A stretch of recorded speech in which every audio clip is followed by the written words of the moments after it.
La fotosíntesis es un proceso de nutrición autótrofa por el que se forma materia orgánica por reducción de materia inorgánica como CO2, hidrógeno y sales minerales.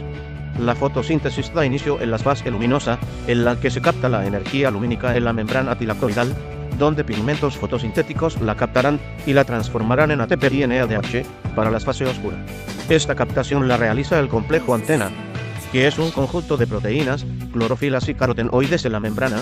Una vez captada la energía luminosa por el complejo antena, esta es transferida a una molécula de clorofila especial, el centro de reacción, que es la única molécula capaz de ceder un electrón, de convertir la energía luminosa en energía química. Existen dos clases de transporte electrónico en la fase luminosa: transporte no cíclico. Los electrones realizan un recorrido abierto, desde el agua hasta el NADP+, pasando por ambos fotosistemas, obteniendo NADPH. Transporte cíclico. Se activa cuando el ATP escasea en los cloroplastos.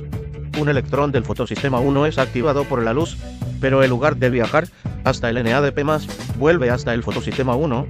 La fotofosforilación se da gracias a la energía obtenida, es utilizada para bombear hidróneos del estoma al espacio intratilactoidal, generando un gradiente electroquímico que hace que los hidróneos tiendan a regresar al estromo, y ya que la membrana tilactoidal es impermeable a los hidróneos, estos solo pueden hacerlo a través de la ATPasa que acopla la energía de ADP, con la consiguiente síntesis de ATP. La fase oscura ocurre en el estroma del cloroplasto y consiste en la biosíntesis de glucosa a partir de CO2, utilizando el ATP y NADPH producidos en la fase luminosa.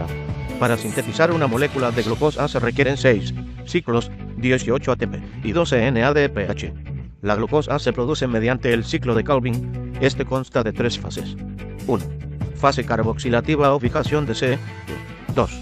Se incorpora un átomo de carbono del CO2 a la ribosa 1,5 difosfato en una reacción catalizada por la enzima Rubisco, la enzima más abundante de la biosfera, obteniéndose 2 moléculas de 3-fosfoglicerato.